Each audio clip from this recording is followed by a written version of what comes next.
사람이 길을 잃으면 발걸음이 2배나 빨라진다 하는 말이 있습니다. 길을 잃고 방황하는 사람은 마음이 조급해집니다. 그래서 발걸음이 빨라지는 것입니다. 제2차 세계대전 때 있었던 일입니다. 태평양을 향해 발진한 한 전투기 조종사와 관제탑의 통제관 간의 무전 연락이 갑자기 두절됐습니다. 그러다가 무선이 다시 이어졌습니다. 그때 통제관이 물었습니다. 자네 지금 어딘가? 조종사가 대답을 합니다. 잘 모르지만 지금 최고의 속도로 날아가고 있습니다. 도대체 어디로 가고 있다는 거예요? 오늘날 많은 사람들이 길을 잃고 방황하고 있습니다. 모든 것을 빨리빨리 하려고 하지만 어디를 향해 가고 있는지 알지 못하고 있는 것입니다. 그러므로 우리는 날마다 길이요, 진리요, 생명이 되시는 예수 그리스도의 인도하심을 받아야 합니다. 오직 주님만 믿고 의지하며 늘 깨어 기도하고 늘 기쁘게 살아가야 합니다. 주님을 의지하지 못하고 방황하며 사는 사람에게는 공통점이 있습니다. 첫째는 남을 비판하기를 좋아하는 것입니다. 방황하는 마음은 늘 불안합니다. 마음에 여유가 없습니다. 좋은 것을 좋게 보지 않고 모든 걸 다 비판적으로 보는 겁니다. 그러므로 매사에 남을 비판하는 것입니다. 두 번째, 다른 사람과 경쟁하려고 하는 것입니다. 방황하는 사람은 자신감을 잃게 됩니다. 그러면서도 앞서가는 자를 경계하고 경쟁하려고 하는 것입니다. 세 번째는 갈등에서 헤어나지 못하는 것입니다. 나의 의견과 다른 사람의 의견이 맞지 않을 때 심한 갈등을 느낍니다. 방황하는 사람이 참지 못하는 것이 무엇입니까? 무시당한다 하는 거예요. 나와 다른 사람의 의견이 맞지 아니할 때 마치 자기가 무시당하는 것처럼 생각하고 갈등을 하는 겁니다. 사랑하는 성도 여러분, 우리는 먼저 그의 나라와 그의 의를 구하면서 하나님을 기쁘시게 하는 일에 삶의 초점을 맞추어야 합니다. 그런 사람은 다른 사람을 경계하지 않습니다. 오직 하나님만을 기쁘시게 하는 삶을 살기 위해 노력하는 것입니다. 다윗이 바로 그런 삶을 살았습니다. 그는 오직 하나님을 기쁘게 해 드리고자 하는 삶을 살았습니다. 그는 하나님을 모독하는 블레셋의 거인 장수 골리앗을 쓰러뜨렸습니다. 그 후에 블레셋과 여러 번의 전투가 있었지만 모두 승리를 거두었습니다.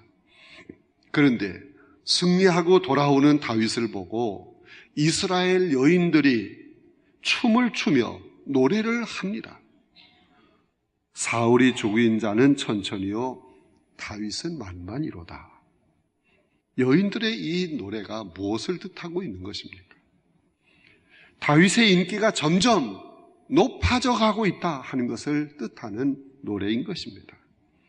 이 노래를 들은 사울왕은 다윗에 대해서 극심한 시기심과 경계심을 갖게 되었습니다. 사울왕은 마침내 비인격적인 행위를 드러내기 시작하였습니다. 성령이 사울에게서 떠났기 때문에 그는 이렇게 악한 모습을 드러내기 시작했습니다. 여러분, 성령을 충만히 받지 못하면 부패한 욕심에 붙들리게 됩니다. 악령의 노예가 됩니다. 그래서 비인격적인 행위를 보이게 되는 것입니다.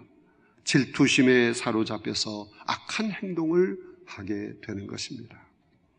여러분, 악한 사울의 모습을 보면서 나 자신을 진단하고 점검해 보아야 합니다. 그래서 하나님이 함께 하시는 사람은 무엇이 달라져야 하는가를 바로 알아야 하는 거예요. 하나님이 함께 하시는 사람, 그런 사람의 삶은 어떠한 것입니까? 첫째, 다른 사람과 비교하지 말아야 합니다. 8절 말씀을 보면 사울이 그 말에 불쾌하여 심히 노하여 이르되 다윗에게는 만만을 돌리고 내게는 천천만 돌리니 그가 더 얻을 것이 나라 말고 무엇이냐. 본래 사울은 강력한 무사적인 왕을 요구하는 백성들의 세속적인 동기에 의해서 왕으로 옹립된 사람입니다.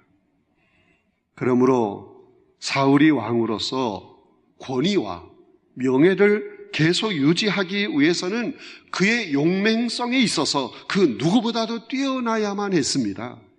그런데 적장 골리앗의 출현으로 판도가 달라지게 되었습니다.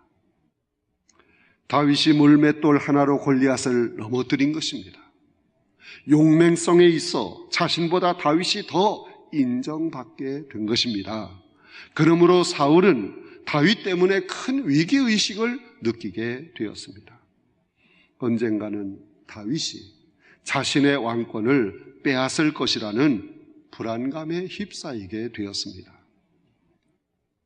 다윗은 만만이로다. 이 노래로 인해서 사울은 우울증, 불안감에 빠지게 된 것입니다. 여러분, 다른 사람을 나와 비교하기 시작할 때 불행은 시작이 되는 것입니다.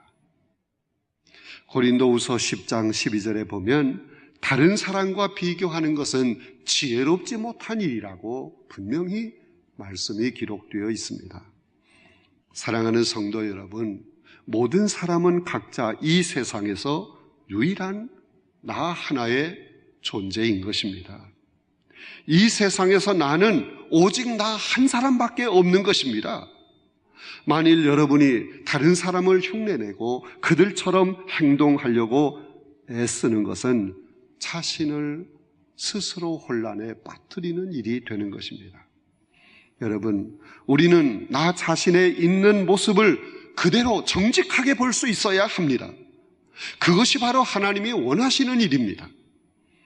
나 자신을 다른 사람과 비교하기 시작하게 될 때 우리는 또 다른 함정에 빠지는 것입니다.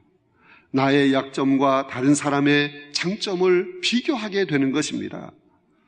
하나님이 나에게 장점을 주셨지만 다른 사람과 비교하면서 나 자신의 약점을 보게 되는 것입니다. 바로 그 약점 때문에 열등감에 빠져서 자신을 괴롭히는 것입니다. 사울 왕이 자기에게는 천천을 돌리고 다윗에게는 만만을 돌리는 것을 보면서 분노했어요. 그 분노는 자신에 대한 분노인 것입니다. 다른 사람과 비교할 때 자신은 너무 형편이 없다. 열등감에 빠져서 자신의 그 부족한 점을 생각하며 분노하는 것입니다. 여러분, 우리는 하나님 앞에 서 있는 나 자신을 보아야 합니다. 다른 사람과 비교한 나가 아니고 하나님 앞에 서 있는 나를 볼 수 있어야 합니다. 하나님 앞에서 나는 유일한 나 하나인 것입니다. 하나님은 나를 필요로 해서 택하여 주시고 세워주신 것입니다. 감당해야 할 일이 있기 때문에 직책도 주시고 감당할 수 있는 힘과 능력도 주시는 것입니다. 그런 나를 다른 사람과 비교하지 말아야 합니다. 다른 이와 비교하며 분노하는 것은 결국 하나님께 분노하는 것입니다. 하나님께 분노하는 것은 하나님께 반항하는 것입니다. 사울 왕은 하나님이 필요로 해서 세워주신 왕인 것입니다. 사울이 왕으로서 해야 할 일이 있기 때문에 그를 세운 것입니다. 그런데 다윗과 자신을 비교해 가면서 분노하는 거예요. 사랑하는 성도 여러분, 혹시 그 누구 때문에, 그 무엇 때문에 사울처럼 분노하고 있는 사람은 없습니까? 분노를 버리지 못하면 그 분노 때문에 불행해집니다. 멸망에 이를 수 있습니다. 하나님 앞에서 나 자신의 소중함을 깨닫고 감사하며 주신 사명을 감당할 때 하나님이 기뻐하실 줄로 믿습니다. 하나님이 함께 하시고 그 앞길을 열어주실 것입니다. 두 번째는 악한 행동을 버려야 합니다. 11절에 있는 말씀을 보면 그가 스스로 이르기를 내가 다윗을 벽에 박으리라 하고 사울이 그 창을 던졌으나 다윗이 그 앞에서 2번 피하였더라 하는 말씀이 있습니다. 다윗은 만만이로다 하는 이 노래를 들은 사울 왕은 분노하며 다윗을 죽이기 위해 창을 던졌습니다. 사울의 분노가 마침내 악한 행동으로 이어진 것입니다. 그날 이후로 사울 왕은 다윗을 죽이기 위해 계속적으로 기회를 노리게 됩니다. 악한 영에 붙들린 사울은 계속 올라가는 다윗의 인기를 보면서 밤잠을 이루지 못하는 것입니다. 무려 6차례나 다윗을 죽이려고 했습니다. 심지어는 자기 딸 미갈과 결혼을 미끼로 해서 다윗을 죽이려고 했습니다. 결혼 조건으로 블레셋 사람 양피 100개를 가져오라고 한 것입니다. 블레셋 사람들의 손에 죽기를 바라면서 그런 요구를 한 것입니다. 그러나 사무엘상 18장 25절로 27절에 있는 말씀을 보면 다윗은 사울이 요구한 그 양의 2배를 들고 당당하게 돌아왔습니다. 사울의 악행은 여기서 멈추지 않았습니다. 사울은 신하들과 자기 아들 요나단에게 다윗을 죽이라고 명령합니다. 하지만 아무도 그의 명령을 따르지 않았습니다. 사무엘상 19장 10절에 보면 또다시 사울이 다윗에게 직접 창을 던집니다. 자객을 보내 암살을 시도하기도 했습니다. 그러나 다윗은 아내 미갈의 도움으로 창문을 통해서 탈출을 하게 된 것입니다. 하나님은 다윗을 쫓는 사울보다 언제나 한 발 앞서 다윗을 피하도록 해 주셨습니다. 하나님이 다윗과 함께 해 주신 것입니다. 그러므로 다윗은 하나님께 감사하며 자기를 죽이려고 하는 사울을 선대하였습니다. 사울 왕이 악령에 사로잡혀 괴로워하며 밤잠을 이루지 못하게 될 때 음악을 연주해 주면서 치료해 주었습니다. 사울을 죽일 수 있는 기회가 여러 번 있었으나 다윗은 그를 해치지 않았습니다. 그럼에도 불구하고 사울은 분을 사귀지 못했습니다. 온갖 음모를 다 꾸며서 다윗을 죽이려고 한 것입니다. 여러분, 우리는 사울처럼 창을 던지는 사람이 되어서는 안 됩니다. 함께 위대한 비전을 가지고 서로 돕고 협력해야 합니다. 하나님은 그런 사람과 함께 해 주시는 것입니다. 남을 죽이기 위해 창을 던지는 사람이 아니라 그의 장점을 칭찬하고 인정해 주면서 함께 하나님의 뜻을 이루어 나가는 하나님의 백성들이 되어야 하는 것입니다. 한 아이가 밤 하늘을 쳐다보고 있었습니다. 아버지가 그 아들에게 물었습니다. 너는 도대체 뭘 그렇게 골똘하게 쳐다보고 있느냐? 예, 아버지, 달을 보고 있었습니다. 왜 달을 쳐다보고 있는 거야? 아버지, 저는 언젠가 저 달나라에 가보고 싶습니다. 그러자 아버지가 그 아들에게 말을 합니다. 너는 할 수 있어. 충분히 할 수 있어. 내가 지금의 꿈을 잃지 않고 끝까지 기도하면 너는 능히 달나라에 갈 수 있어. 아들을 격려했습니다. 그리고 30년이 지났습니다. 정말 그 아들이 달나라에 갔습니다. 그 아들의 이름이 바로 제임스 어윈이라는 사람이에요. 미국의 달 착륙선을 타고 달을 밟은 최초의 우주인이 된 것입니다. 꿈은 때로 불가능해 보입니다. 그러나 그것이 힘이 되어 우리의 삶을 위대한 곳으로 이끌어가는 활력소가 되는 것입니다. 여러분, 우리는 모두 서로를 인정하며 큰 꿈을 함께 이루어 나가야 합니다. 그래야 내가 살고, 우리가 살고, 이 민족이 사는 것입니다. 그런데 요즘 살인적인 창을 던지려고 하는 사람이 많아요. 사람을 죽이기 위해서 창을 던집니다. 말로서 사람을 죽이려고 합니다. 글을 써서 사람을 매도하려고 합니다. 언어의 창, 글의 창을 던지는 거야.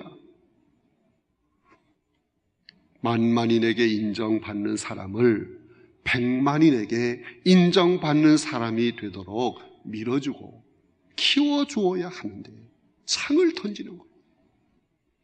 나보다 잘한 사람을 끌어내리거나 죽여서는 안 되는 거예요. 후진국형 인생이 아니라 선진국형 인생을 살아갈 수 있어야 합니다. 그래야 발전하게 되고 풍요함을 누릴 수 있는 것입니다. 서로 죽이고 죽는 악순환의 삶이 아니라 서로 살리고 사는 선순환의 삶을 살아가야 하는 것입니다. 다윗과 같은 위대한 만만인의 사람, 만만인에게 인정받는 사람, 그런 사람들이 오늘날 이 사회, 이 나라 각 분야에 있어야 하는 것입니다. 죽이는 분위기가 아니라 살리기는 분위기가 되어야 합니다. 창을 버리고 다른 사람을 인정해주며 오히려 더 축복해주는 그런 사람, 하나님이 그런 사람과 함께 하시는 줄로 믿습니다. 세 번째, 사람보다 하나님을 두려워해야 합니다. 12절에 보면 여호와께서 사울을 떠나 다윗과 함께 계심으로 사울이 그를 두려워한지라 하는 말씀이 있습니다. 하나님이 다윗과 함께 하셨다는 이 말씀은 사울의 왕권을 빼앗아 다윗에게 이미 넘겨주었다는 의미가 담겨 있는 것입니다. 사울은 다윗을 하나의 상대적인 경쟁 대상으로 여기지 않고 그 이상의 존재로 인식하고 있는 것입니다. 그러므로 사울은 다윗을 두려워하고 있습니다. 사울이 다윗을 두려워하게 된 것은 그 근본 원인이 하나님이 자신을 떠나 다윗과 함께 하신다는 그 사실을 느꼈기 때문인 것입니다. 사울은 하나님이 함께 하심으로 만사 형통하는 다윗을 볼 때 큰 두려움을 느끼게 된 것입니다. 여러분, 우리는 사람을 두려워하지 말고 하나님을 두려워해야 합니다. 하나님을 두려워하며 사는 사람, 우리에게 닥쳐오는 모든 염려, 걱정, 근심이 사라지는 것입니다. 그러나 하나님을 떠나서 살면 세상의 모든 것이 다 두려움이 되는 거예요. 하나님은 하나님을 두려워하는 사람과 함께 하십니다. 하나님을 두려워하며 하나님 말씀에 순종하며 사는 사람의 앞길을 열어주시는 것입니다. 한 마을에서 양떼를 몰고 있던 목동들이 어느 날 신에게 기도를 했대요. 우리로 부자가 되게 해주세요. 부자가 되고 싶어요. 그러자 신이 그들에게 말을 했답니다. 좋다. 그러면 오늘 밤 조약돌을 주어서 너희 신발 속에 넣어 놓아라. 그러면 분명히 좋은 일이 일어날 것이다. 목동들은 너무도 실망이 컸어요. 아니, 우리에게 불을 달라고 했지 무슨 조약돌을 달라고 했나? 왜 조약돌을 주워서 신발 속에 넣는가? 불평이 막 그냥 올라왔어요. 그러나 신의 명령이니까 할 수 없이 시키는 대로 했어요. 이튿날 아침 목동들은 신발 속을 확인해 보고 나서 놀라서 눈이 휘둥그레졌어요. 그 신발 속에 있는 조약돌이 다이아몬드가 된 거예요.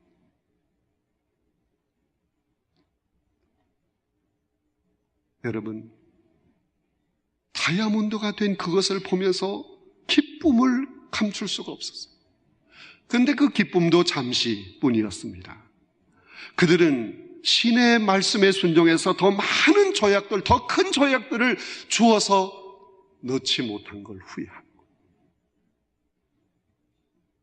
하나님을 두려워하는 사람은 하나님 말씀에 절대 순종하는 것입니다. 하나님을 두려워하면서 하나님 말씀에 순종할 때 하나님이 그런 사람과 함께해 주십니다. 하나님은 오직 하나님을 두려워하며 하나님 말씀에 순종하는 사람과 함께해 주시고 그 앞길을 열어주시고 그 삶을 책임져 주실 줄로 믿습니다.